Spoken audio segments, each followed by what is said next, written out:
अस्सलाम वालेकुम।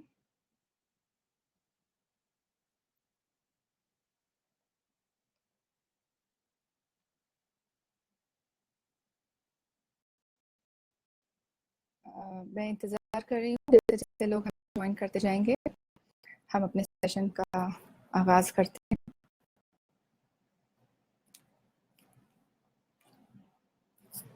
मुझे उम्मीद है कि आप लोग मेरी स्क्रीन देख पा रहे होंगे। प्लीज़ सादिया हमें ज्वाइन कर चुकी हैं। सादिया, क्या आप मेरी स्क्रीन देख पा रही हैं?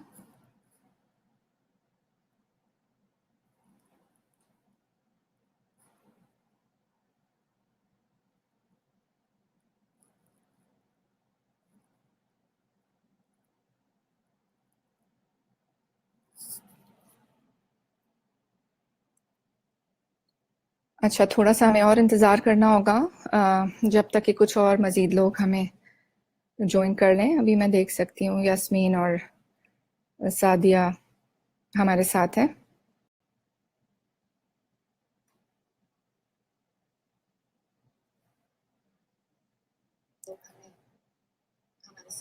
ठीक है, तो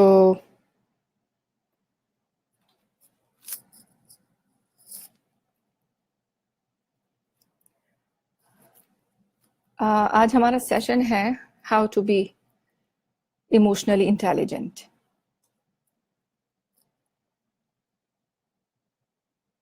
तो इसके लिए हम आज हमारा सेशन है हाउ टू बी इमोशनली।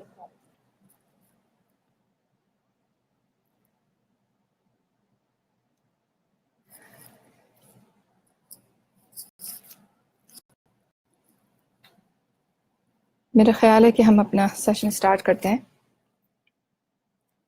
वालेकुम अस्सलाम।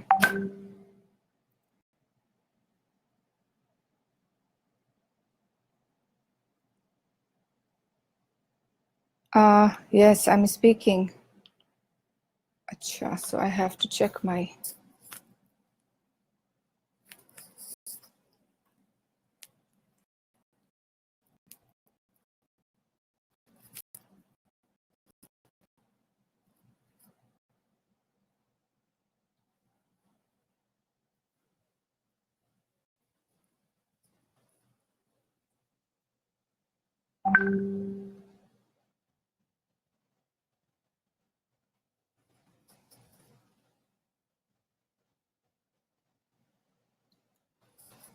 क्या आप अब मुझे सुन सकते हैं?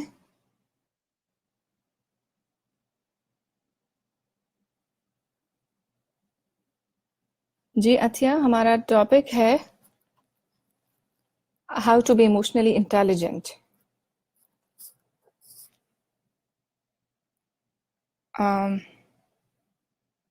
सो क्या मुझे करना चाहिए कि आप लोग जो मुझे नहीं सुन सकते प्लीज़ आप अपनी स्पीकर्स चेक करें।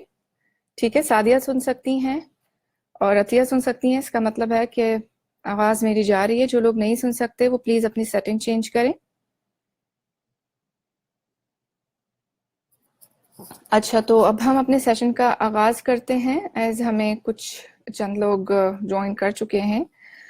How to be emotionally intelligent का मतलब क्या है और हमें इमोशनली इंटेलिजेंट क्यों होना है?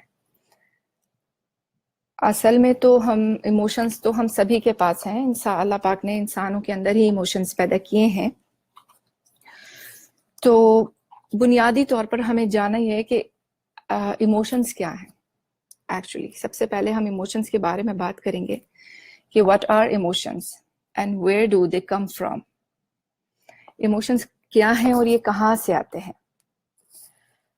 इमोशंस बुनियादी तौर पर दिमाग में पैदा होते हैं। कुछ केमिकल्स हैं और ये दिमाग में पैदा होने वाले केमिकल्स न्यूरो हार्मोन्स की शक्ल में जिसम में कहीं भी जा सकते हैं या कहीं और भी पैदा हो सकते हैं। यानी इमोशंस एक रियलिटी है, एक हकीकत है। और अगर जिसम में कहीं और पैदा होते हैं तो जैसे कि शायद आप में से कुछ लोग ये महसूस करते हैं फिजियोलॉजिकली, जिस्मानी तौर पर भी हमें कुछ मुश्किलें ऐसी होती हैं जो हम समझ नहीं पा रहे होते हैं। जैसे कि कभी बहुत डर लग रहा होता है किसी, अगर आप बचपन की भी कोई ऐसी याद करें कि जब डरते हैं तो अजीब सा पेट में मरोड़ सी उठनी शुरू हो जाती है या पेट में तकलीफ सी महसूस होती है। तो ये खौफ जो है हमें पेट में महसूस होता है। और इसी तरह से कभी हमें अपने कंधे बहुत भारी लगते हैं, वो स्ट्रेस होता है, तो वो भी इमोशंस ही हैं। इसके अलावा जैसे मैं और भी कहीं कोई भी ऐसा दर्द जो हम उसको कुछ नाम नहीं दे पा रहे हों, जब कोई ऐसी चीज हमारे सामने हो कि जो हमें समझ नहीं आ रही हो, ये तकलीफ है क्यों, लेबोरेटरी टेस्ट भी करा लिए हैं, कुछ समझ नहीं आ रहा है, तो मुमकिन है कि वो तकलीफ हमें इमोशंस जो हमें तकलीफ पहुंचा चुके हैं, जो हमारी बॉडी पर असरअंदाज हो चुके हैं, उनकी वजह से हो रही हो। तो इसलिए हम कह रहे हैं कि जिस्म में ये हार्मोन्स, न्यूरो हार्मोन्स कहीं भी जा सकते हैं, कहीं भी पैदा हो सकते हैं। और इमोशंस किस तरह से, ये इमोशंस हमारे ऊपर असरअंदाज होते हैं कि हमें लगता है कि ये हमारे कंट्रोल में नहीं है। जैसे जैसे हम समझते जाते हैं तो हमें इस ताकत को, क्योंकि इमोशंस एक ताकत है, अल्लाह की तरफ से दी हुई एक एनर्जी है, तो हमें ये महसूस करना, जब हमें समझ आता है तो इसको इस्तेमाल करना, इस ताकत को इस्तेमाल करना भी हमें समझ आ जाता है। जब हम इसके इस्तेमाल समझ जाते हैं, इस ताकत को इस्तेमाल करने के लिए एफर्ट्स करते हैं, अपने इमोशंस को समझने लगते हैं, उनका इस्तेमाल जान जाते हैं, उनकी वजह जान जाते हैं कि अल्लाह पाक ने हमें वो अता क्यों किए हैं। क्योंकि आप देखें, बहुत सारे वैसे अभी तक ये ऐसा साबित नहीं हो सका है कि जानवरों के पास बिल्कुल इमोशंस नहीं होते, कुछ इमोशंस के पास भी होते हैं, लेकिन उनके पास उसको इस्तेमाल करने के कुछ ही जराए होते हैं। लेकिन हम इंसानों को अल्लाह ने दिमाग में जो अक्ल की सलाहियत दी है, जो हमें जज्बाती दिमाग भी दिया है और अक्ल का दिमाग भी दिया है, उसके बुनियाद पर हम उसको सही तौर से इस्तेमाल करने के लिए ज्यादा अमल कर सकते हैं। अच्छा, इमोशनल इंटेलिजेंट है क्या? अगर आप में से कोई मुझे जवाब देना चाहे कमेंट्स में, तो मैं सुनना चाहूंगी।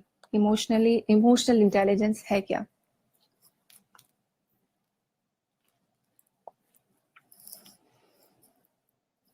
Emotional intelligence,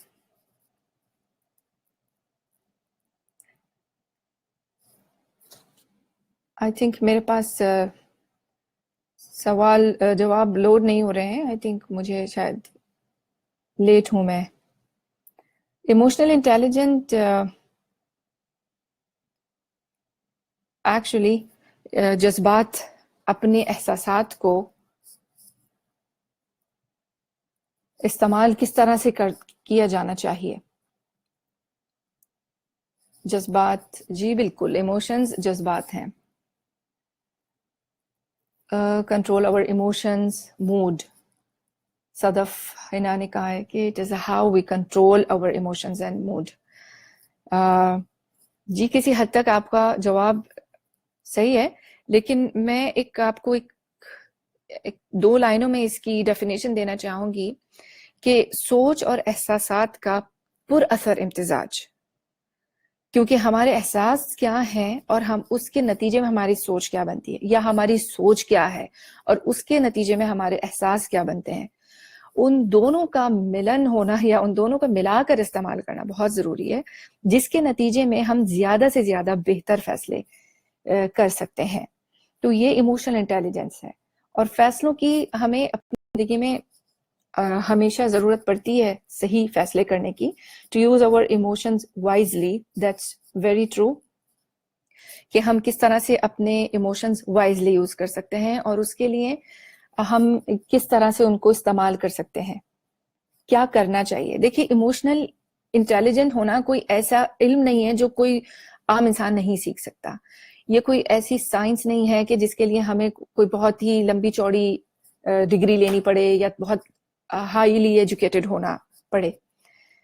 actually emotionally intelligent होना ऐसा है कि आप कुछ महारतें हैं, जैसे आप किसी हुनर में कामयाब हो जाते हैं ना, कुछ सीखने में, आप क्रोशिया सीखना चाहते हैं, कुछ उसकी टर्म्स हैं, सीख लेते हैं, आप कुकिंग सीखना चाहते हैं, आप सीख लेते हैं।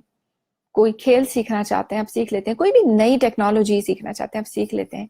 इमोशनल इंटेलिजेंस के लिए भी अगर आप अपने इमोशंस को समझते हैं और कुछ महारतों को आप अपने ऊपर अप्लाई कर लेते हैं, उनको सीख लेते हैं, तो आपके लिए बहुत आसान है इमोशनल इंटेलिजेंट बनना। इसके लिए हम थोड़ा आगे चलेंगे। इसके लिए हमें इमोशंस को समझना बहुत जरूरी है।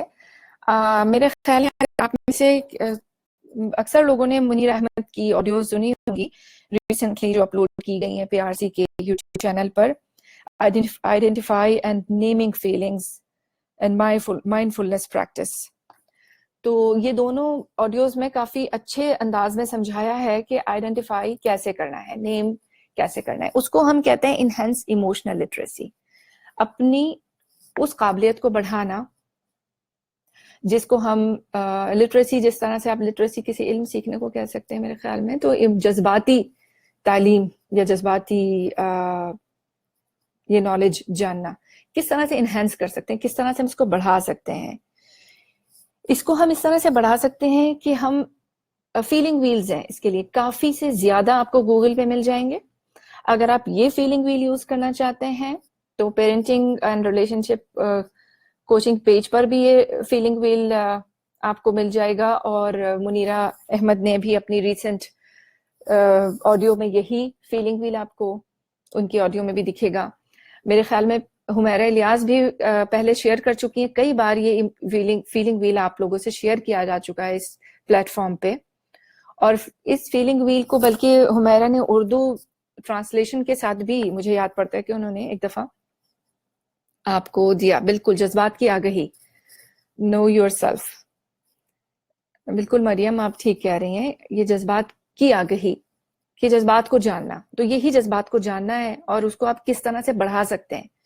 तो आप देखें, इंग्लिश जबान में तो 3000 तकरीबन 3000 से ज्यादा लफ्ज हैं इमोशंस या फीलिंग्स को डिस्क्राइब करने के लिए। अब अफसोस के साथ कि हमारे पास इतने ज्यादा लफ्ज नहीं हैं। अगर हम अपनी उर्दू जबान में देखें तो आपको शायद अंदाजा हो जाए कि हमें किस तरह के हमारे पास अल्फाज हैं इमोशन डिस्क्राइब करने के लिए।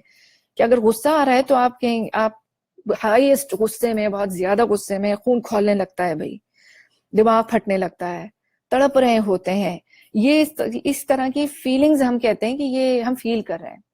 और ये एक कंडीशन है, एक्चुअली ये एक फीलिंग है भी नहीं, ये एक कंडीशन है जिसमें हम आ जाते हैं, जो कंडीशन तारी हो जाती है हमारे ऊपर उस जज्बे को महसूस करने के नतीजे में। तो क्या होता है, और अगर हम अच्छा महसूस कर रहे हैं, हम अगर खुश हैं, कोई खुशी का मौका है, तो हम क्या महसूस करते हैं कि दिल में ठंड पड़ गई, भाई मैंने तुम्हें देख लिया, दिल में ठंड पड़ गई, रूह सरशार हो गई, आंखों में ठंडक आ गई तुम्हें देखकर। तो ये डिस्क्राइब करते हैं एक्चुअली हम अपनी कंडीशन, हम अपनी फीलिंग्स फिर भी डिस्क्राइब नहीं करते। स्पेशली हमें प्रॉब्लम होती है डिस्क्राइब करने में, क्योंकि हमारे पास उसकी लिटरेसी है ही नहीं ना, हमने उस लैंग्वेज को सीखा ही नहीं, हमारी रोजमर्रा में शामिल नहीं है। कितनी बार हम इस बात को, हम सिर्फ चंद जज्बात को जानते हैं कि मैं खुश हूं, मैं उदास हूं, मैं गुस्से में हूं। इसके अलावा जो सराउंडिंग्स फीलिंग्स होती हैं, कुछ बुनियादी फीलिंग्स तो शायद हम डिस्क्राइब कर सकते हैं, लेकिन सराउंडिंग्स फीलिंग्स कहीं ना कहीं हमें मुश्किल होता है, आप अपनी हर फीलिंग को नहीं पहचान पा रहे होते।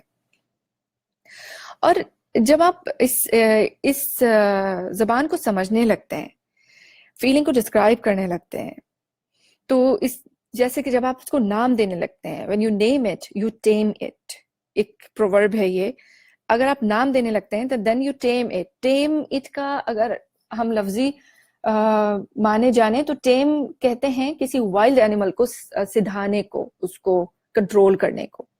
तो ऐसा नहीं है कि हमारे जज्बात वाइल्ड हैं, लेकिन जब हम उनको नाम देने लगते हैं तो कहीं ना कहीं हम पहले तो अपने ब्रेन को सूद करते हैं, अपने दिमाग को सुकून पहुंचाते हैं कि ओके ये था इमोशन जो मुझे प्रॉब्लम दे रहा है, बेचैनी क्यों हो रही है, परेशानी क्यों हो रही है, क्या चीज है जो मैं समझ ही नहीं पा रही हूँ। तो वो ये बात होती है कि अगर आप नाम दे लेते हैं तो सबसे पहले तो आप अपने दिमाग को सूद करते हैं, आराम पहुंचाते हैं। अच्छा, इमोशनल इंटेलिजेंस सीखना अहम क्यों है, क्यों अहम है? एक्चुअली जरूरत तो हम सबको है, लेकिन क्यों जरूरत है? क्योंकि स्ट्रेस बहुत बढ़ता जा रहा है हर शोबे में। पहले नहीं था इस तरह का स्ट्रेस, पहले जमाने में नहीं होता था। हमें नई नई जिंदगी के, नई टेक्नोलॉजी के, नए जमाने के साथ बहुत सारे चैलेंजेस का सामना है, जिसमें स्ट्रेस, एक बढ़ता हुआ स्ट्रेस एक बहुत ही बुनियादी प्रॉब्लम है। स्ट्रेस घर में माँ बाप में भी है, बच्चों में भी है, स्कूल्स में स्टूडेंट्स में भी है, और टीचर्स में, कंपनीज में ओनर्स में भी है, और एम्प्लॉयज में भी है। आप किसी भी लेवल पर, आप अपने घर में काम करने वाली मासी को भी देखेंगी तो उसके अंदर एक स्ट्रेस लेवल है। स्ट्रेस से सभी सफरिंग में है। तो उस स्ट्रेस को थोड़ा समझने के लिए कि स्ट्रेस क्यों है, वो एक्चुअली वो इमोशंस है जो हमें स्ट्रेस में रख लेते हैं। तो उस स्ट्रेस से हम किस तरह से बच सकते हैं? अगर हम इमोशनली इंटेलिजेंट होते हैं, हम अपने ही इमोशंस से डील करना जानते हैं, तो फिर हमारे लिए आसान होता है कि हम उस स्ट्रेस से थोड़ा बच सकें। तो इमोशनली इनहेंस इमोशनल लिटरेसी के लिए हमें बहुत ज़रूरी है कि हम अपने जज्बात को नाम दें। और ये ऐसा नहीं है, ये यूजलेस नहीं है।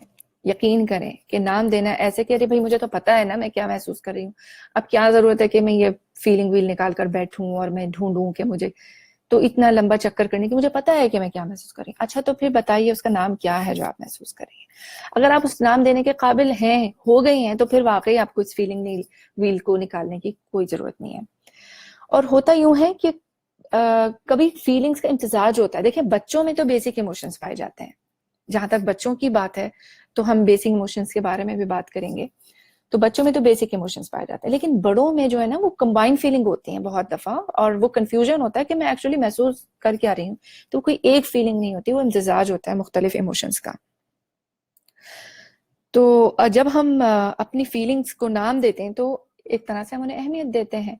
अच्छा, बेसिक इमोशंस के बारे में मैं बात करूंगी क्योंकि बच्चों में तो यही जज्बात पाए जाते हैं, लेकिन ऑफ कोर्स बड़ों में भी बेसिक इमोशंस यही हैं।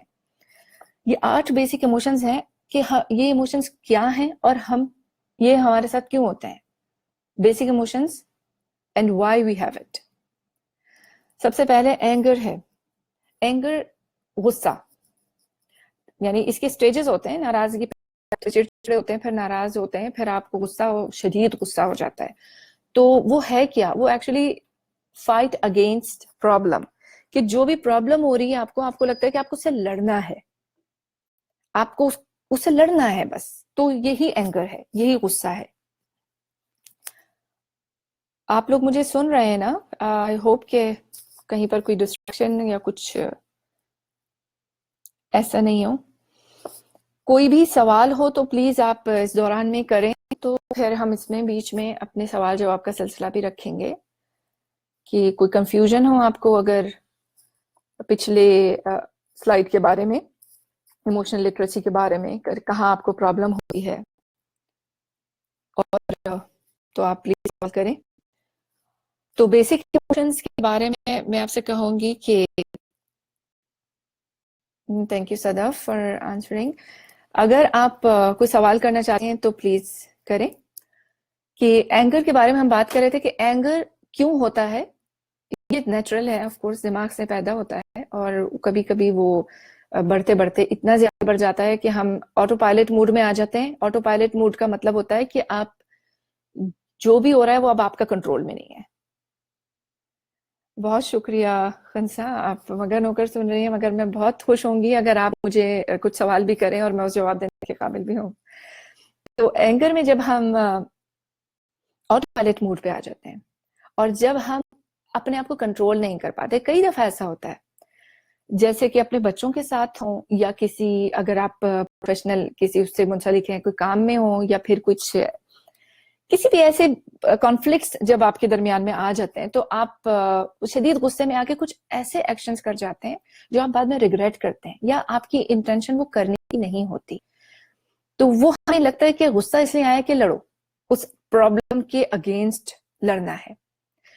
तो ये एंगर हमें इसलिए ये जज्बा पैदा होता है। एंटिसिपेशन को अगर हम उर्दू में कहें तो ये एक ऐसा जज्बा है, इसको हम उम्मीद तो नहीं कह सकते, लेकिन हम इसको इस तरह से कह सकते हैं कि हम कुछ ऐसी चीज की मतलब इस उम्मीद में होते हैं कि हाँ एवरीथिंग इज ऑल राइट, सब ठीक है तो हम आगे चल सकते हैं. How can we name the feelings of teens when they say we are emotionally stressed? Yes, क्योंकि उनके पास अभी ये इमोशनली लिटरेसी है नहीं ना, ये लैंग्वेज है नहीं, तो इसलिए वो कहते हैं कि हम इमोशनली स्ट्रेस्ड हैं. तो हमें इन्हें नाम नहीं देना है, उनकी फीलिंग्स को उन्हें नाम देना है. ठीक है, हम उनको नहीं बताएंगे कि आप ये फील कर रहे हो, हम उनको ये बताएंगे कि आपको क्या समझना है, और आप उनको बताइए कि ये है फीलिंग हुई बेटा, आप देखिए इसमें से आपको एक्चुअली क्या महसूस हो रहा है. जो बच्चे पढ़ने के काबिल हो जाते हैं वो डिस्क्राइब कर पाते हैं. आप जिनको इंग्लिश की समझने में मुश्किल है उसको गूगल करके ट्रांसलेट कर सकते हैं, थोड़ा और ठीक कर सकते हैं. अगर आप किसी को बता देते हैं, देखिए बच्चों के साथ स्पेशली महसूस कर रहे हो, तो एक तरह से हम उसको चुप करा देते हैं कि तुम्हें कोई हक ही नहीं है ये बताने का कि तुम क्या महसूस कर रहे हो, ये मैं ही जानती हूँ. तो फिर हम अपनी पावर का उनके ऊपर एहसास उनको दिलाते हैं ना. तो इससे बेहतर ये है कि आप अपने बच्चों को भी ये बताएं कि हमें इमोशंस रियल हैं बेटा, और आप जो भी फील कर रहे हो इट्स ओके. आप देखो इसमें से आप उनको इन बेसिक इमोशंस के बारे में बताएं कि ये बेसिक इमोशंस है, हो सकता है ये फील कर रहे हैं या फिर आप ये फील कर रहे हैं. अच्छा, शायद अगर आप मदद करना चाहती हैं तो आप इस तरह से कर सकती हैं. उनको डिस्क्राइब करने दें उनकी फीलिंग्स, उनको बताएं ना क्या फील कर रहे हैं. आप अपने बच्चों की फीलिंग्स इसी तरह से समझ सकती हैं. सना जहांगीर ने सवाल किया, how can we understand our kids feeling and how should we help them out. तो हम इसी तरह से अपने बच्चों की फीलिंग्स समझ सकते हैं. देखिए हाँ, बहुत सारी चीजें एज अ मदर आप रिकॉग्नाइज कर सकती हैं, पहचान सकती हैं, क्योंकि आप अपने बच्चे का पैटर्न जानती हैं, आप अपने बच्चे का एटीट्यूड, उसका बिहेवियर जानती हैं. तो उसके लिए आपके लिए बहुत आसान है ये मदद करना कि आप उसको उस नतीजे पर पहुंचने में मदद करें कि शायद आप बेटा ये तो नहीं है आपको महसूस हो रहा है, जो भी एंगर के जो भी सिम्टम्स होते हैं आप उससे पूछे कि आप ऐसा महसूस कर रहे हैं, ऐसा महसूस कर रहे हैं, या फिर फियर के कोई, तो फिर आप उनसे ये सवालात करें तो आपको बताएंगे. तो ये आपके लिए मदद मिलेगी आपको उनको अंडरस्टैंड करने में, उनकी फीलिंग्स के. अच्छा मेरा बच्चा ये महसूस कर रहा है, so how I can help. तो इन जज्बों का या इन इमोशंस का की वजह तो ये है इनको पैदा होने के दिमाग में. अब तक हमने एंटिसिपेशन के बारे में बात करे थे हम कि हम इस उम्मीद में होते हैं कि जो भी कुछ होने जा रहा है वो ठीक है, तो हम आगे चलते हैं कि हाँ ठीक है, हम प्लान करते हैं ये होगा, कोई प्लान कोई प्रोग्राम बनाते हैं, या आगे कोई चीज मिलने वाली है हमें, कोई भी कुछ सीखने वाले हैं, हम किसी से मिलने वाले हैं, होने वाला है, उसके लिए हम तैयार होते हैं. जॉय, खुशी का जज्बा जो है वो हमें to remind us what's important, ये हमें याद दिलाता है कि क्या अहम है हमारे लिए. हमें खुशी तभी होती है जब हम जो चीजें हमारे लिए अहम होती हैं, कोई बहुत अच्छी चीज जो हम जिसे चाहते हैं वो हमें मिल जाए. वो कोई शख्स हो, कोई दूर से कोई आपका रिश्तेदार आ जाए, कोई बहन भाई आपके बाहर गए हुए वो आपसे, या आप किसी दूसरे शहर में रहती हैं, अपने माँ बाप से मिलने जा रही हैं, अपनों से किसी अपने से मिल रही हैं, या कोई ऐसी चीज आपको मिल रही है जो आप चाहती हैं कि वो आपको मिले, कोई पसंदीदा चीज खरीदना चाहती हैं, इवन कोई भी ऐसी सूरत हाल जो आप को पसंद है उसमें आप दाखिल होना चाहती हैं, तो वो आपके लिए खुशी है. अच्छा, शगुफ्ता ने पूछा है, what should we take next step after knowing emotions. Yes, हम अभी इस पर बात करेंगे शगुफ्ता, आगे हम चलेंगे कि जब हम अपने इमोशंस को जानने लगते हैं तो उसके बाद हमें क्या करना है.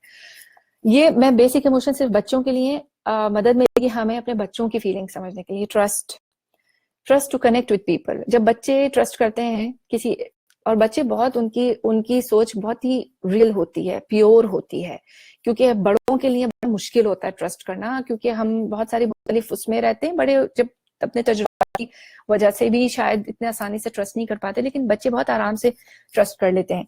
तो वैसे जब हम बड़े भी ट्रस्ट करते हैं किसी पर, तो हम लोगों पर ही ट्रस्ट करते हैं ना, तो उन लोगों से फिर हम कनेक्ट रहना चाहते हैं, और हमें लगता है कि वो हमें हेल्प करते हैं हमारी किसी भी चीज में, जज्बाती तौर पर किसी ऐसे सपोर्ट करते हैं जो हमारे अपने होते हैं. तो आप उन पर ट्रस्ट कर सकते हैं, हर किसी पर ट्रस्ट तो नहीं किया जा सकता. फियर, ये भी एक बहुत पावरफुल इमोशन है। पावरफुल इमोशंस में एंगर, फियर और सैडनेस, ये 3 बड़े पावरफुल इमोशंस हैं। और जो पावरफुल इमोशंस होते हैं उनकी ताकत ज्यादा होती है, और उनकी ताकत हम इसी तरह से ज्यादा इस्तेमाल कर सकते हैं। इस पे हम आगे बात करेंगे। फियर का मतलब है to protect us from danger. जहां भी खतरा होता है, वो चाहे हमारा बच्चा ही क्यों ना हो, तो वो किसी खतरे की वजह से खौफजदा होता है। उसको लगता है कि किसी खतरे को किस तरह से रोका जा सकता है, तो मैं डर जाऊं। वो डर रोक लेगा ना। छोटा बच्चा होता है, कहीं अंधेरा हो तो वो नहीं जा सकता, उससे आगे वो नहीं वो सोचेगा कि नहीं अंधेरा हो रहा है, मुझे डर लग रहा है, तो अंधेरे से मैं डर रहा हूँ क्योंकि मुझे कुछ भी, कोई चीज मेरे पर गिर सकती है, मैं गिर सकता हूँ, पता नहीं क्यों अंधेरे से अगर कोई डर लग रहा है, उसके पास कोई भी वजह हो सकती है, तो अंधेरे में दाखिल नहीं होगा, तो उसको खौफ पैदा हो जाएगा।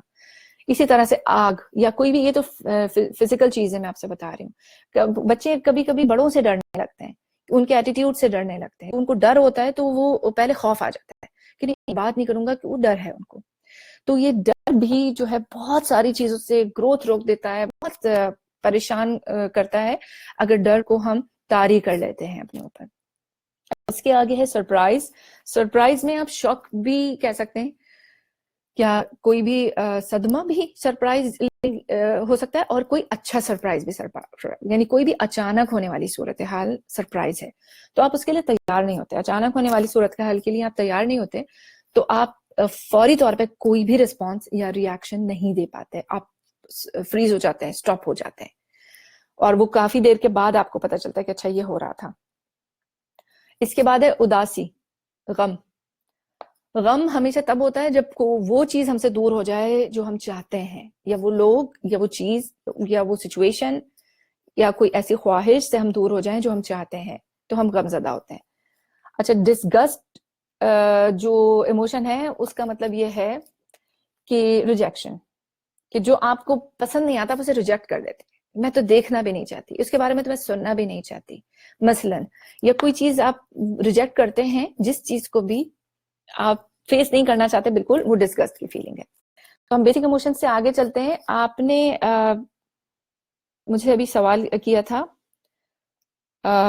शगुफ्ता सुहेल ने, what should we take next step after knowing emotions. तो इसके लिए जब आप वैलिडेट करते हैं ना अपनी फीलिंग्स को विथ क्यूरियोसिटी, कि क्या है ये फीलिंग्स, हो क्यों रही हैं, इंस्टेड ऑफ जजमेंट, के बजाय जज करने के कि बस अपने बारे में या दूसरों के बारे में। देखिए फीलिंग्स सबकी सेम होती हैं। जब आप अपने बारे में या दूसरों के बारे में जज करते हैं कि हाँ हाँ बस मुझे पता है, मुझे तो गुस्सा आ रहा है, तो होगा या होके खत्म हो जाएगा, तो फिर आप उसको ना मैनेज कर रहे हैं ना कुछ कंट्रोल कर रहे हैं, बस आपने एक्सेप्ट कर लिया कि बस गुस्सा आ रहा है और मुझे गुस्सा आएगा। उस गुस्से को तब्दील करना भी आप ही का काम है। जब आप वैलिडेट करते हैं अपनी फीलिंग्स को, मुझे गुस्सा आ क्यों रहा है एक्चुअली, तब आप अपने फीलिंग्स को समझ पाते हैं। देखिए और दूसरा सवाल खंसा ने किया कि इसके बाद वाला सवाल, some people don't react as per in need of the hour if the situation is a tense. A few people react very normally, don't even look tense. What should we call them? Are they emotionally or they have control over their emotions? देखिए मैं इस वक्त ये बात कहूंगी आप लोगों से कि इमोशंस हम हमेशा दूसरों को समझने की ज्यादा कोशिश करते हैं, कि वो फलाना ऐसा कर रहा है, उसको क्या कहें, उसके इमोशंस, वो बहुत ही इमोशनल है, बड़ी जल्दी गुस्से में आ जाती। मैं सबसे पहले ये कहूंगी हमें अपने आप को पहचानना है, अपने इमोशंस को पहचानना है। जब हम अपने इमोशंस पहचान, उनको नाम देने में, उनको वैलिडेट करने में कामयाब हो जाते हैं ना, तभी हम दूसरों को के इमोशंस समझने में और उनके साथ डील करने में कामयाब हो सकते हैं। तो सबसे पहले अभी हम अपने इमोशंस के बारे में बात कर रहे हैं, कि हम किस तरह से उनको नाम दे सकते हैं, किस तरह से उनको वैलिडेट कर सकते हैं। उसके बाद ये हमारे लिए बहुत आसान होगा, ये नेक्स्ट स्टेप, कि हम दूसरों के इमोशंस को कैसे समझें और उनके साथ कैसे डील करें। सिद्रा आप कह रही हैं, Hina you said fear, anger, sadness are most powerful emotions. Is it that negative emotions are more powerful than positive emotions? देखें हम ये तो नहीं कह सकते कि negative, yes they are negative emotions, लेकिन हम देखें इमोशंस गुड और बैड भी नहीं होते, इमोशंस होते हैं क्योंकि वो पैदा हुए में किसी वजह से अल्लाह पाक ने उनको हमारे दिमाग में डाला है, क्योंकि फियर होना चाहिए, मगर हमें कहाँ किस चीज का फियर होना चाहिए ये हमें हमारी चॉइस होती है। और आपने कहा कि ऐसा नहीं है कि ये पावरफुल इसलिए ज्यादा है कि पॉजिटिव से ज्यादा है, बिल्कुल नहीं, क्योंकि हम इनके इन्फ्लुएंस में ज्यादा जाते हैं तो ये हमें पावरफुल लगते हैं। मेरा मतलब है कि ये पावरफुल है तो हम इनकी पावर को जब हम ट्रांसफॉर्म कर लेते हैं ना, तो फिर हम उनकी पावर को यूज कर सकते हैं। अगर आप देखें कि जब आप चैलेंज कोई होता है, कोई डर होता है, तो आप कर जाते हैं। आप बच्चों को डांटेंगे, बच्चे डर आपके डांट करना कर लेंगे, आपका गुस्सा देखकर वो काम कर लेंगे, तो ये पावर तो हो गई ना। तो इसलिए ये पावरफुल है, मगर उस पावर को बजाय आप दूसरों के ऊपर इस्तेमाल करें, आप अपनी प्रोडक्टिविटी के लिए इस्तेमाल कर सकते हैं। अच्छा मिशेल, मेरे ख्याल में ये जवाब हम दे चुके हैं, how can we understand our child emotion, और yes it is about understanding our self. तो हम आगे चलते हैं। इसके लिए जब हम अपने इमोशंस को नाम देने के काबिल हो जाते हैं ना, तो हमें बहुत जरूरत है अपने पैटर्न को पहचानने की। रिकग्नाइज पैटर्न का मतलब यह है कि बार बार अपने रवैये और अपने रद्द अमल को पहचानना, कि हमारा रिएक्शन क्या होता है, हम क्या करते हैं। जब हमें गुस्सा आता है तो हम यूजुअली क्या करते हैं, जब हम नाराज होते हैं तो हम यूजुअली क्या करते हैं, जब हम खुश होते हैं तो यूजुअली हम क्या करते हैं। कोई भी इमोशन के तहत जब हम आते हैं तो वो हमारा रिस्पॉन्ड क्या होता है, उसको पहचाना बहुत जरूरी है। क्यों? क्योंकि जब आप, जैसे मैंने कहा कि जब आप अपने इमोशंस को और अपने पैटर्न्स को पहचानने लगते हैं, जब आपको अपने आप को मैनेज, अपने इमोशंस को मैनेज करना आ जाता है, तो दूसरों के इमोशंस के साथ डील करना खुद ब खुद आसान हो जाता है। तो रिकग्नाइज पैटर्न के लिए क्यों रिकग्नाइज पैटर्न बहुत जरूरी, क्या होते हैं वैसे, मैं थोड़ी सी मिसालें यहाँ पर दूंगी कि हमारे साथ क्या होता है कि जब मुझे मसलन एक सिचुएशन होती है कि जब मुझे महसूस होता है कि मुझे अहमियत नहीं दी जा रही है, तो मैं तो निकल जाती हूँ भाई उस जगह से। तो ये है मेरा रिस्पॉन्ड, मैं क्या महसूस करती हूँ, मैं क्या सोचती हूँ, फिर मेरा क्या एक्शन होता है उसके नतीजे में। तो या फिर जब मुझे लगता है कि मुझे इग्नोर कर रहा है, मुझे सुन नहीं रहा, मुझे तवज्जो नहीं कर रहा, तो मुझे बड़ा गुस्सा आता है। तो वो इस सूरत में ये गुस्सा हमारा एक्शन होता है। या फिर जब स्टूडेंट्स हों या किसी भी आप मतलब शायद कभी कुछ लोगों के साथ, अपने लॉज के साथ या अपने सराउंडिंग्स में जितने लोग आपके साथ कनेक्टेड हैं, उन लोगों के साथ ये सूरत हाल होती है कि भाई कोई चैलेंज करता है ना, तो फिर मैं दिखा देती हूँ कि मैं क्या कर सकती हूँ, तो मैं ज्यादा मेहनत करती हूँ। यानी आप ज्यादा मेहनत कर सकती हैं, मगर उसके लिए किसी चैलेंज का होना बहुत ज्यादा जरूरी है। तो ये आपका पैटर्न है। या जब कोई क्रिटिसिज्म, कुछ लोग तनकीद बर्दाश्त नहीं कर पाते, तो जब कोई मुझ पर तनकीद करता है ना, तो मैं तो दूसरों को कसूरवार ठहराती हूँ, मैं तो तनकीद क्यों कर रहे हैं भाई मेरे ऊपर। तो बात ये नहीं है कि दूसरे सही कह रहे हैं, लेकिन आपका रिस्पॉन्ड क्या होता है। आप फौरन दूसरों को ब्लेम करने लगती हैं कि नहीं जी ऐसे बात तो नहीं है, वो तो फलाने ने ऐसा कहा था तो फिर मैंने ऐसा किया था। तो आपका रिएक्शन या आपका रिस्पॉन्ड के आप जिम्मेदार हैं, कोई दूसरा नहीं। हाँ, दूसरा अपने अल्फाज का जिम्मेदार हो सकता है जिसके नतीजे में आपको गुस्सा आया, लेकिन अपने गुस्से को मैनेज करना, कंट्रोल करना और रिस्पॉन्ड करना, ये आपका काम है। या अपने पैटर्न को पहचानने के लिए आप हमेशा कुछ स्टेप ट्राई करें। मैं ये आपको देना चाहती हूँ, एक तरह की प्रैक्टिस है ये, या एक एक्सरसाइज भी आप इसको कह सकते हैं, कि आप कोई ऐसा वाक़या रिसेंटली, अभी इस वक्त मेरे साथ ही कोई ऐसा वाक़या याद करें जो कुछ दिन पहले गुजरा हो, जिससे कुछ आपके कोई अच्छा तजुर्बा ना हुआ हो, जिसके नतीजे में आपने कुछ बुरा महसूस किया हो, टेंस हुई हो आप, या गुस्सा हुई हो, या रोई हो। तो याद करें कि उससे पहले और उसके बाद, एग्जैक्ट उससे पहले और उसके बाद क्या हुआ था, आपके ख्यालात क्या थे, आप क्या महसूस कर रही थी, और फिर आपने क्या किया।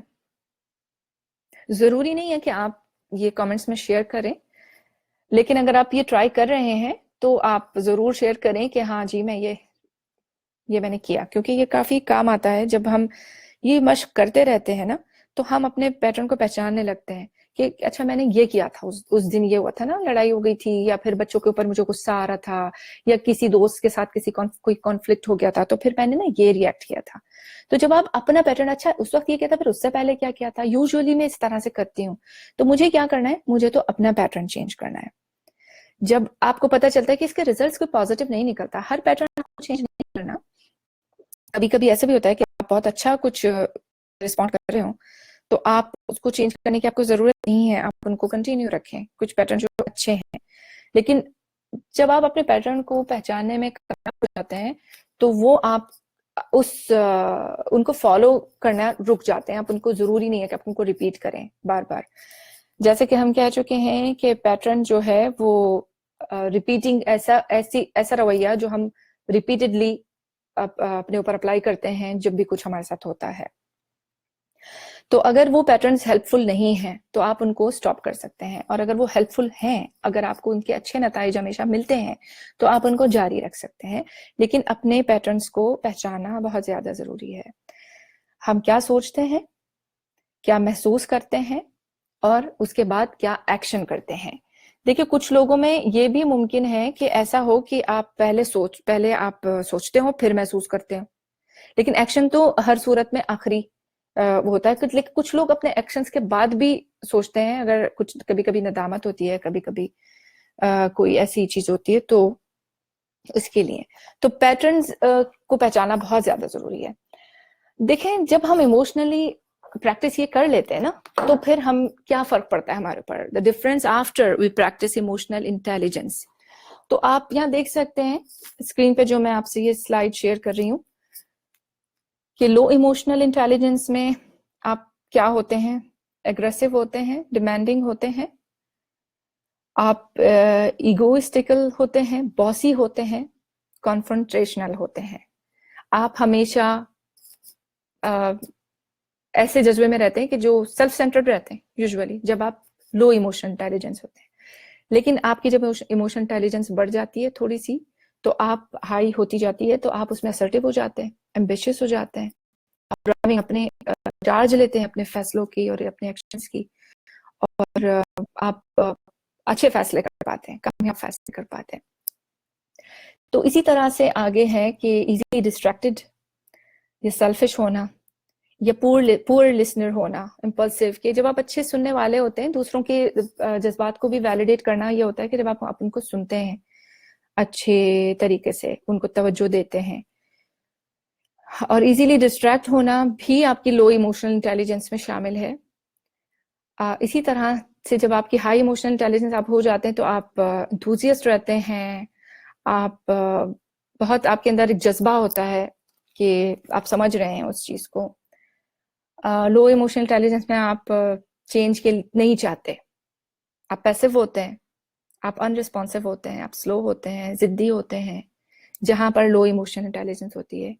और इसी तरह से जब हाई हो जाती है तो आप पेशेंट होते हैं, स्टेबल होते हैं, आप प्रिडिक्टेबल होते हैं, यानी आप पता होता है लोगों को कि आप इस किस्म का कोई रिएक्शन नहीं करेंगे। अनप्रिडिक्टेबल होना भी लो इमोशनल इंटेलिजेंस की एक किस्म है।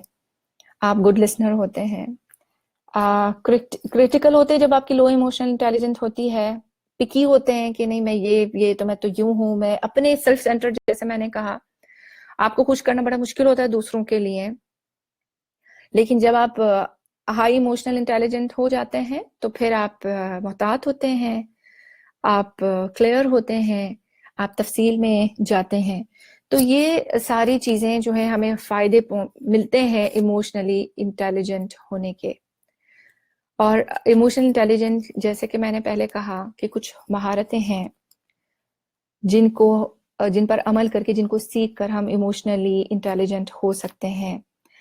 आप में अगर कुछ और सवाल करना चाहते हैं तो आप प्लीज करें, क्योंकि हम मजीद कुछ मिनट तक अपना सेशंस जारी रखेंगे, फिर मेरे ख्याल में हमें एंड करना चाहिए, काफी आप लोगों का टाइम ले लिया। तो